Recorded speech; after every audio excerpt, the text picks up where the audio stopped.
Tener salud es el silencio del cuerpo. ¿Y por casa cómo andamos?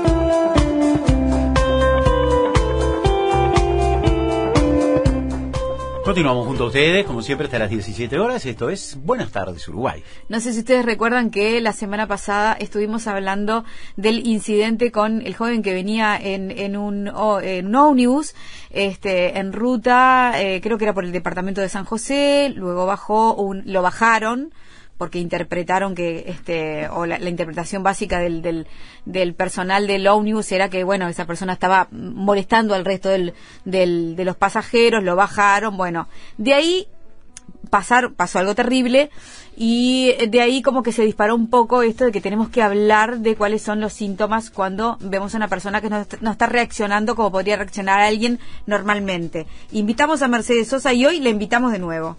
¿Cómo andás? Hola, ¿cómo andas? Ese fue Muchas como gracias. el disparador para empezar a hablar de todos estos temas y hoy nos resultaba como interesante hablar de algo que sufre mucha gente, que la pasa muy mal, que casi que la invalida para retomar a veces una vida social y normal, que es el tema del ataque de pánico.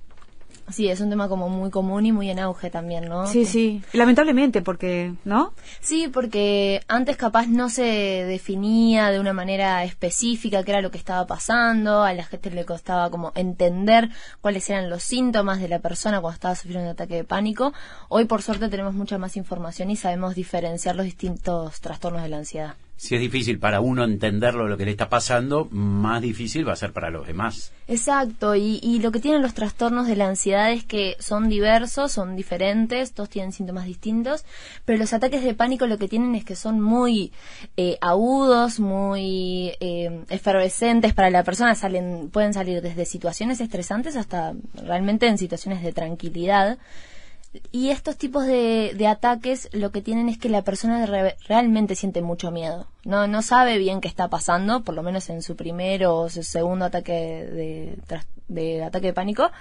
No sabe realmente qué es lo que está sucediendo, no sabe si es capaz un infarto, ¿no? Porque tiene muchos síntomas parecidos, no sabe si realmente es que está sufriendo o se está muriendo, ¿no? Muchos tienen este síntoma de entender que capaz están falleciendo. Ay, qué horrible. Sí, es horrible, sí.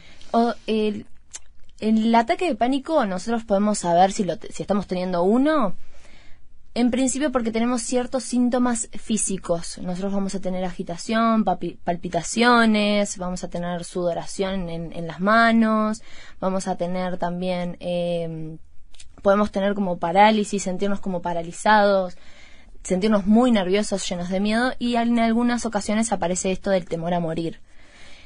La pregunta es, ¿no? Como, ¿qué hacemos nosotros, los que estamos ahí con ellos, en ese momento? Sí, claro. Ahora, primero que nada, y antes de pasar a la solución, podríamos decir, o el acompañamiento, sí. La persona en algún momento va a tener un primer ataque de pánico, o sea, no sí. es algo que de repente se anuncie de alguna otra manera, ¿no? Como sube la temperatura, pues me va a doler la cabeza, no, es algo que de repente te aparece en una situación totalmente imprevisible. Sí, nos puede pasar de que nosotros tengamos una personalidad más ansiosa, ¿no? Que esto es como un factor como que no es favorable para después desencadenar un ataque de pánico. O nos puede pasar directamente de la nada. ¿Por qué nos pasaría de la nada? Bueno, porque claramente, de alguna manera, el cuerpo hace síntoma y nosotros estamos viviendo una situación difícil o no estamos expresando correctamente nuestras emociones, pero el cuerpo siente que está, de alguna manera, en peligro. ¿Qué pasa en nuestro cuerpo cuando nosotros tenemos un ataque de pánico? Lo que se activa es nuestro sistema simpático. El hombre primitivo necesitaba salvarse de las amenazas, por lo cual necesitaba huir o atacar. Para esto generó un montón de procesos físicos para que nosotros estuviéramos como dispuestos a la lucha o a la huida. En el ataque de pánico lo que nos está pasando es todos esos síntomas físicos que el cuerpo genera para huir, todos juntos a la misma vez. Por eso cuando una persona después de tener un ataque de pánico se siente absolutamente agotada. A nivel físico empiezan a pasar un montón de cosas, se inhibe, por ejemplo, el aparato digestivo, se inhibe el aparato reproductor sexual, por ejemplo, nosotros empezamos a tener más irrigación de sangre para las extremidades, nosotros poder huir o luchar. se inhiben partes del cerebro que a nosotros nos permiten la reflexión lógica. ¿Por qué? Porque nosotros no tenemos que pensar si huir o atacar, tenemos que directamente hacerlo. Entonces todo esto para nosotros implica una cantidad increíble de energía. En ese momento del ataque de pánico nuestro sistema está totalmente activado para huir. Entonces la persona realmente siente, es como que es una explosión dentro de mi cuerpo, ¿no? Es como un montón de cosas que están pasando y no entiendo bien por qué. Puede aparecer en forma tardía, es decir, el estímulo, aquello que lo desencadene, haber pasado un lunes y sentirlo un viernes. Sí, puede pasar, sí. Incluso puede pasarnos de que en algunos casos, no es lo más frecuente, pero puede pasar de que no tengamos síntomas antes del ataque, o sea, que no tengamos ni sudoración, ni palpitaciones, ni nada, y nos desmayemos, por ejemplo, puede pasar. Que se confunde a veces con una baja depresión o, ¿no? Claro. Pero finalmente, en realidad, es que nuestro cuerpo estuvo en una situación de estrés tan grande que como que se apaga, ¿no? Como dice, esto yo no lo puedo sostener. ¿Y no puede quedar el cuerpo lesionado en algunas partes con ese shock interno tan fuerte después de esto? Si nosotros tenemos un solo ataque de pánico, en general no deja secuelas físicas grandes a largo plazo. Digo, por cómo trabaja el corazón, cómo trabaja todo, ¿no? Sí, el tema es a largo plazo, porque nosotros liberamos un montón de cortisol y adrenalina que sostenido en el tiempo nos puede generar úlceras, problemas gastrointestinales, problemas al corazón, nos pueden generar, pero si es a largo plazo y si nosotros no trabajamos con esta ansiedad, ¿no? Sí, por ejemplo, ¿no? Puede suceder que de repente uno tenga una noticia muy pero muy desagradable o que algo lo preocupe mucho y desencadene ese ataque de pánico. Puede ser que la simple acumulación de estados de ansiedad totalmente controlables, nada grave, desencadenen un futuro ataque de pánico. Sí, puede ser porque nosotros cuando tenemos sostenida en el tiempo una gran cantidad de miedo y tensión, nuestro cuerpo lo resiente eso. Entonces puede pasarnos de que sí, en una situación traumática yo desarrolle, como también puede ser que no, porque hay gente que, por ejemplo, desarrolla trastorno de estrés postraumático y no desarrolla ataques de pánico. Pero sí nos puede pasar que si nosotros venimos acumulando grandes niveles de tensión, de miedo, de nervios y no hacemos nada con eso, ¿no? Imagínense una persona, por ejemplo, no sé, que tiene que rendir un examen en facultad, ¿no? Entonces, para esta persona, la autoexigencia es algo importante de su personalidad, se exige siempre mucho, no quiere decepcionar a los demás. Entonces, antes de dar el examen, todos los días siente grandes montos de miedo, de ansiedad, rumea, ¿no? Piensa constantemente lo malo que puede llegar a pasar, cómo puede terminar la situación, siempre en un escenario catastrófico. Entonces esa acumulación antes de rendir el examen puede ser que desencadene un ataque de pánico, por ejemplo. Claro, vos tocaste un tema que no es menor, ¿no? El tema de, por ejemplo, los exámenes y la juventud, ¿verdad? Que me da la impresión de que a veces afecta mucho el tema del estudio, el tema, ¿no? Del rendimiento. Hay mucha gente joven que está como la sobrepasa a su vida cotidiana el tema de rendir exámenes, de cumplir, Claro, porque la persona está expuesta a grandes montos de estrés, pero también por una sociedad que está hoy por hoy nos empuja mucho a esto del rendimiento, de la excelencia, de la competencia, ¿no? Si vos no rendís... ¿Es la sociedad o los centros educativos, por ejemplo, las facultades, exigen demasiado, crees vos? ¿Cómo lo visualizás ahora, pasado tu tiempo, no? Y lo que pasa es que podemos decir cosas sobre las instituciones educativas, pero por algo las personas manejan de distintas maneras dentro de los mismos centros. Claro, claro.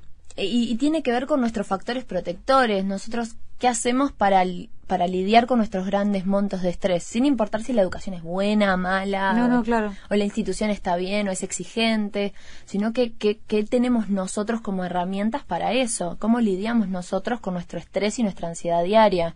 ¿No? No todo el mundo tiene por qué desarrollar ansiedad frente a un examen, ¿no? Sin duda que no. Pero es bastante común, ¿viste? Pero sí que puedan tener altos niveles de miedo. Sí. ¿Y cómo regulamos cada uno? Lo cual es absolutamente normal.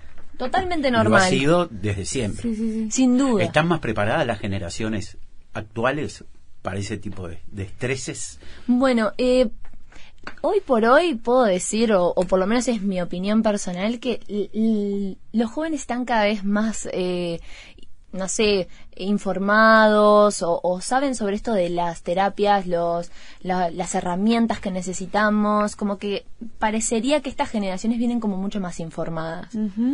Vienen como a sanar cosas del pasado, a sanar cosas familiares, entonces puede ser que tengan como más herramientas o por lo menos sepan que existen estas herramientas. Claro. Entonces, capaz todos tendríamos miedo frente a esa situación. Me refería más a protección personal, ¿no? Digo, a fortalezas personales. No tanto en el exterior, sino cómo estoy yo, qué tan fuerte estoy emocionalmente para soportar una frustración.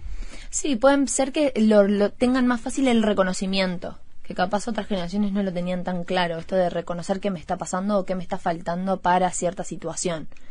No sé si vienen como más armados, porque, bueno, hoy por hoy todos tienen realidades muy distintas y muy complejas y depende mucho del contexto, pero que sí puede ser que hoy uno pueda reconocer mejor sus emociones y la importancia que eso tiene, o la importancia de nuestra cabeza a la hora de hacer cualquier cosa, ¿no? De qué importante es la salud mental para nosotros rendir, tener una vida cotidiana saludable, ¿no? Como que me parece que tiene que ver con el entender que es importante conocernos y entender qué nos está pasando. Entonces no es algo hereditario, es algo que puede tener cualquier persona. Sí, cualquier persona. Porque justamente una oyente estaba preguntando si eso se hereda, porque seguramente la familia alguien sufrió y quedan con la expectativa de, bueno, y si me llega a pasar a mí también. Puede ser que por digamos, que tenga alguna persona alguna especie de como factor hereditario, pero sí todos nosotros podemos llegar a desarrollar ansiedad o algún tipo de trastorno relacionado con la ansiedad si nosotros sentimos que en algún punto no sabemos regular nuestro miedo. Entonces la importancia acá es ¿cómo regulamos nuestro miedo? Si yo estoy con miedo, ¿qué hago? ¿Me escondo y evito? ¿Enfrento? ¿Lo hablo? ¿Qué herramientas tengo yo para esa emoción? Entonces eso es lo que me parece que es importante entender. Ahora, cuando pasa esto, ¿no? Y a lo primero que atinamos es ir al médico o llamar a una emergencia. Sí. ¿No? Lo primero que hacemos, porque en definitiva uno puede intentar descifrar algo, pero alguien que te dé el diagnóstico final, vos lo necesitas para saber para dónde agarrar o por lo menos escuchar qué es lo que vas a tener que hacer de ahora en más. ¿Ese diagnóstico lleva un tiempo, digamos, de estudio del profesional o a priori cuando recibe ya puede decirte tiene esto? Cuando nosotros recibimos un ataque de pánico, los síntomas son bien claros y se puede definir capaz un diagnóstico del ataque de pánico, porque tiene que ver con una crisis puntual. Okay. Los que son trastornos más, por ejemplo, la ansiedad generalizada, que es el gran famoso trastorno de la ansiedad, sí necesita un tiempo para establecerse que los síntomas tienen una cierta continuidad y no es como algo muy puntual y agudo en ese momento. Pero sí, en general cuando la gente tiene ataques de pánico, acude a los centros de salud justamente porque no entienden qué les está pasando, ¿no? O sea, estos síntomas físicos que tengo son inusuales, nunca los tuve, puede ser otra cosa, ¿no? La gente empieza a confundir como, ¿qué me está pasando? Claro. ¿No? Hablabas de miedo. El miedo es una emoción muy útil. Sí. Nos protege, primero que nada. No existiríamos sin el miedo. Exacto. O sea, por suerte tenemos miedo. ¿Por qué en este caso estaríamos hablando de un miedo negativo? Bien, porque todos nosotros tenemos que tener la emoción de miedo justamente porque nos salva de situaciones que nos ponen en peligro. Ahora, ¿qué pasa si yo tengo miedo a un oso que me está persiguiendo o si tengo miedo a una amenaza imaginaria que yo me puse en mi cabeza de algo que todavía no pasó o pienso que va a pasar? ¿No? Este miedo es como desadaptativo en algún punto porque no hay una amenaza real, tangible, que yo pueda enfrentarme en el momento. Comprobable que digas, tengo miedo porque pasa esto, ¿no? Exacto. Claro. ¿Por qué la gente queda tan desconcertada con el ataque de pánico? Porque muchas veces no pasa después de un incidente traumático para nosotros. Claro. Sucede de la nada. Yo estoy acá no sé, saliendo en el bondi y de repente empiezo a tener un ataque de pánico en el bondi, o lo tengo, por ejemplo, también en la facultad, lo puedo tener, no sé, en cualquier lugar, pero lo tengo de la nada, entonces no entiendo por qué me sucede. Y bueno, y tiene que ver con esto, ¿no? De cómo el miedo de alguna manera se desregula, pasa a estar en un estado negativo, donde yo empiezo a pensar, tiene que iniciar siempre por algún pensamiento, o sea, o algún disparador mental que yo me genero una amenaza inminente y que realmente no está frente a mí, pero yo la creo y considero real. Claro. Es un calvario la vida de la gente cuando está así, ¿no? ¿Es el día o la noche? ¿Qué es lo que es peor para esta persona? ¿Te referís a si es...? Claro, si la persona transitando un ataque de pánico la pasa peor, porque de pronto en la noche vos estás solo con vos mismo, ponele, ¿no? Uh-huh. Imagínate que tenés un hijo que tiene un ataque de pánico, Uh-huh. el silencio de la noche, la oscuridad de la noche, la soledad de tu cuarto, capaz que a diferencia con el día, donde, bueno, todo el mundo está en movimiento. Para una persona que sufre un ataque de pánico, ¿hay un horario en que es como más crítico? En realidad sería como más el contexto, no tanto el horario. Okay. Porque, por ejemplo, vos me decís, en la noche está más oscuro, estoy más solo, puede ser peor. Pero yo te diría, una persona que tiene un ataque de pánico en el medio de la calle probablemente esté muy asustada. Claro. Porque hay como mucho estímulo externo que a mí me genera todavía como más ese sentimiento de estar abrumado. Me genera como mucha pesadez de la situación. Claro. Entonces, a veces que te venga en un ámbito como más tranquilo, más personal, con personas de confianza, en realidad lo que hace es que el ataque de pánico capaz hasta dure menos. Uh-huh. Tenga una duración más corta. Mercedes, entonces, ¿qué hacer cuando estamos o viviéndolo uno mismo Uh-huh. y después también cuando estamos con alguien que le está pasando y cómo hacer, cómo reaccionar? Bien, está comprobado que los ejercicios de relajación, o sea, el utilizar la respiración para disminuir los síntomas funciona. Entonces, si yo tuviera un ataque de pánico, yo, Mercedes, lo primero que haría sería intentar respirar, no de, digamos, respirar con el estómago, ¿no? Tratar de hacer respiraciones profundas. Puede ser, por ejemplo, inhalar en 4 tiempos, sostener en 4 tiempos y exhalar en 8 tiempos, ¿no? La idea es que yo pueda, como de alguna manera, con mi respiración, controlar los niveles de ansiedad que me está generando la situación. ¿Por qué es importante esos tiempos específicos? En realidad, la persona, dependiendo si es asmática, si tiene alguna afección respiratoria, va a disminuir o poder como aumentar esos tiempos. Pero la idea es que si nosotros tenemos un ataque de pánico, probablemente nuestra respiración esté muy agitada. O sea como una respiración corta y ansiosa. Entonces lo que nosotros necesitamos es, para disminuir la frecuencia cardíaca, es establecer como tiempos más largos de respiración para que nosotros podamos como bajar los niveles de ansiedad. Y vos hablabas recién, sin cortar esto que es por demás interesante, el tiempo que puede llegar a durar un ataque de pánico. ¿Cuánto tiempo puede durar un ataque de pánico? Y puede durar desde segundos hasta horas. ¿Horas? Sí. Yo por ejemplo, presencié un ataque de pánico de 4 horas.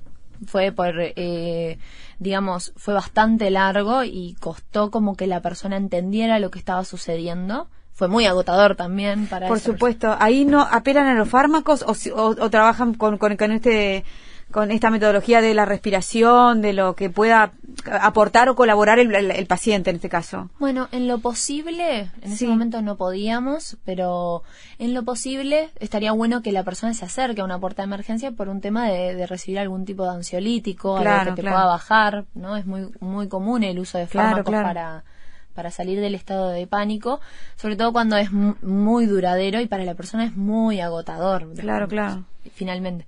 Pero si no, algunos ataques de pánico pueden durar segundos, minutos, o sea, es relativo a la persona y la situación. ¿Puedo ser funcional teniendo un ataque de pánico? Sí, o sea, podés serlo porque sos absolutamente consciente y lo más probable es que hasta, o sea, puedas hablar y contar, relatar lo que te está sucediendo. Entonces, aparte de la respiración, ¿no? Como estaría bueno que nosotros frente a una persona que está sufriendo un ataque de pánico, o nosotros mismos si lo estamos sufriendo, es recordarnos que estamos sufriendo un ataque de pánico. Ahí está. O sea, es recordarnos, no nos estamos muriendo, estamos bien, estamos acá, nada está pasando, ¿no? La persona está pensando que hay un peligro inminente, o sea, que algo va a pasar, algo malo. Claro. Entonces nosotros necesitamos transmitirle esa tranquilidad de que todo está bien, de que esto es normal, a mucha gente le pasa, esto es, digamos, en algún momento va a terminar, ¿no? Es como... Claro. Darle como esa calma un poco, ¿no? De que va a pasar. Es la tranquilidad de que es momentáneo, o sea, más allá de que puede llegar a durar horas, la persona no lo sabe. Claro. Entonces jugar con eso a nuestro favor, de que decirle, esto ya va a pasar, en algún momento te vas a sentir mejor. Y a partir de ese momento, si vos sabes que esa persona necesita ansiolíticos, ¿cierto? Por lo menos para ese momento. También se piensa en seguir prescribiendo ansiolíticos como para prevenir posibles, porque ya se visualiza que la persona está es muy ansiosa y no la pasa muy bien. Bien. O no, o se lo va manejando y se va tanteando un poco a ver cómo sigue la situación. En general, cuando aporta emergencia, hay Sí. un psiquiatra de guardia, que Sí. es el que receta los ansiolíticos, y en muchas ocasiones receta como un tratamiento Ajá. con ansiolíticos a largo plazo para disminuir los signos de ansiedad. Okay. En caso de que la persona, digamos, siga manifestando que está sucediendo una situación difícil o está transitando un momento complejo, pero en caso de que pase una vez, no habría necesidad. Claro. En realidad, Ajá. no habría la necesidad. El tema es si la persona viene en una situación difícil. Claro. Ahora, lo que sí estaría bueno para todas esas personas que están sufriendo ataques de pánico o sufrieron algunos es que sí hagan controles con psiquiatra para saber si esto vuelve a pasar, si hay síntomas que capaz no estamos viendo que tienen que ver con un trastorno más generalizado y crónico, ¿no? Y te preguntaba también porque a veces cuando uno consume algunos fármacos también opacan esas situaciones. De pronto lo pasa y opaca un poquito. Opaca como en el sentido de que disminuye. Claro, un poquito, claro. Sí, sí, o sea, lo bueno sería prevenir sin duda los Seguro. ataques con ansiolíticos, pero en caso de que sea muy agudo y muy que la persona no tenga herramientas para transitarlo, lo ideal sería la psicoterapia. Claro. Una psicoterapia de enfoque cognitivo-conductual podría acompañar a la persona a desarrollar herramientas para no volver a sufrir uno. Y sobre todo, sacar las creencias de la persona de que tiene que sí o sí volver a sufrir un ataque de pánico. ¿Eso se Porque- instala en general? ¿Se instala en la persona? Mirá. Sí, porque la persona pasó una situación de tanto miedo, de tanta inseguridad, que dice, ¿por qué no me va a poder pasar de nuevo si esto me pasó Claro. caminando por la calle? Entonces, como que lo bueno de la psicoterapia es como eliminar esas creencias. El miedo. Exacto. Claro. Es que, y es increíble porque en algunos pacientes hasta vemos que ellos mismos inducen un nuevo ataque de pánico por el miedo a tener uno. Claro, es como... Estamos tan pendientes de volver a sentirnos mal Que finalmente- finalmente nos sentimos mal. O sea, y eso habla como del poder de la mente, ¿no? Claro, sí. De que nosotros mismos tenemos que cuidar lo que pensamos. Claro. O sea, y la forma en que nos hablamos a nosotros mismos. ¿Afecta a determinada franja etaria? No, a todos. ¿Niños? En niños es menos frecuente, o sea, pero sí hay trastornos de la ansiedad en niños, o sea que los niños sí pueden desarrollarlo. Lo que pasa es que hay cierta etapa de la niñez que no tienen como este pensamiento más conectado con el miedo, con el razonamiento a futuro, entonces con la predicción del futuro y situaciones amenazantes, entonces como que pasa menos. En general pasa más en los adolescentes, adultos, ¿no? Por esta misma percepción a futuro de una situación amenazante y catastrófica para mí. Claro. Es la Bueno. sensación de que le debe dar a personas sanas, Sí, claro. no a personas enfermas, ¿Enfermas en qué sentido? muy enfermas. Una persona internada, generalmente uno conoce gente que le da ataques de pánico trabajando, paseando, visitando, o sea, una persona en estado normal. Claro. Por lo menos esa es la referencia que uno tiene. No conozco de alguien que estuviera internado o que le diera un ataque de pánico o que estés con fiebre con 40 grados y te dé un ataque de pánico. Me da la sensación, por lo menos, la gente que he escuchado, es gente que está sana. Sí, y ahí lo interesante es ver cómo nosotros reaccionamos frente a una enfermedad, ¿no? Porque, por ejemplo, las personas que están internadas, y acá juega la mente también, como sé que hay médicos cerca, Claro. ¿qué malo me va a pasar a nivel, fisiológico, ¿no? Una enfermedad biológica que no me puedan detectar. Entonces, como que no hay cierto miedo o ansiedad que me pase algo fisiológico. Claro. ¿No? Puede estar como esa fantasía de que el médico o la institución me va a rescatar y eso no me va a pasar, por ejemplo. Claro. Y por otro lado, cuando nosotros estamos enfermos, por ejemplo, una fiebre muy alta o un dolor muy grande, nuestra mente está en el cuerpo físico. O sea, nosotros estamos sintiendo la sensación física, lo cual a nosotros nos dificulta mucho poder prestar atención a lo que pensamos, sino que nuestra atención está focalizada en el dolor, por lo cual para nosotros es muy difícil entrar a rumiar de que algo malo va a pasar y que yo me... Claro, estamos focalizados, claro. Entonces, por eso muchas veces a las personas que tienen un ataque de pánico se les dice prestar atención a estímulos externos e internos, ¿no? Como, sobre todo si es... la persona está teniendo mucha sintomatología física, a estímulos externos. Bueno, ¿qué está pasando en mi exterior? ¿Qué puedo ver? Conectar con el aquí y ahora. Las técnicas de mindfulness son muy útiles, ¿no? Que justamente esto de, como en el aquí y ahora estoy presente en mi dolor y no puedo tener un ataque de pánico, bueno, en el caso de alguien que lo esté desarrollando, prestar atención, por ejemplo, a la sensación del jean, ¿no? Del jean que tengo puesto. Sí. La sensación de la ropa. Como prestar atención a mi respiración, a la pesadez de mi cuerpo. ¿Por qué? Porque la atención no está focalizada en el ataque o en mis pensamientos, sino en otra cosa. Claro, qué importante también el discurso que tenga el profesional que te atiende en ese momento, ¿no? O sea, lo que te diga y hacia dónde te lleve, porque de alguna manera también te encamina un poco a encontrar la salida, o por lo menos para calmarte a priori. Sí, y igual... Me parece que todos, si supiéramos un poco de qué se trata el ataque de pánico, podríamos ayudar a una persona a que se estabilice. Claro. En el sentido de que, sin duda, un profesional va a tener muchas herramientas para hacerlo, pero cualquiera de nosotros puede ayudar a alguien a disminuir los síntomas. ¿Cómo? Diciéndole que está todo bien, que, por ejemplo, se focalice la atención en algo, que respire tranquila, que lo que necesite se lo podemos brindar, si necesita agua, espacio, llevarlo a un lugar más tranquilo, por ejemplo. ¿No? Como que nosotros mismos podemos regular a la persona. Lo que pasa es que a veces los acompañantes son peores, ¿viste? Se ponen nerviosos y hacen cualquier cosa, entonces se pone peor, no colaboran con la situación. Nosotros mismos, claro, tenemos que estar tranquilos frente a esa situación, porque si no le transmitimos a la persona que es una situación que realmente es grave. Sí. ¿No? Como decirle, mira, si realmente te estuvieras muriendo, te llevaría a la emergencia, pero no lo hago porque no está pasando nada grave. Tú estás sufriendo un ataque de pánico, ¿no? Como tratar de brindarle esa tranquilidad. Perfecto. Mercedes, muchísimas gracias por un placer compartir estas informaciones y estas visiones, además. Por favor, a ustedes. Estamos aprendiendo un poco contigo, entonces. Me encanta. Gracias, hasta pronto. Me encanta. Gracias, hasta pronto. Me encanta. Gracias, hasta pronto.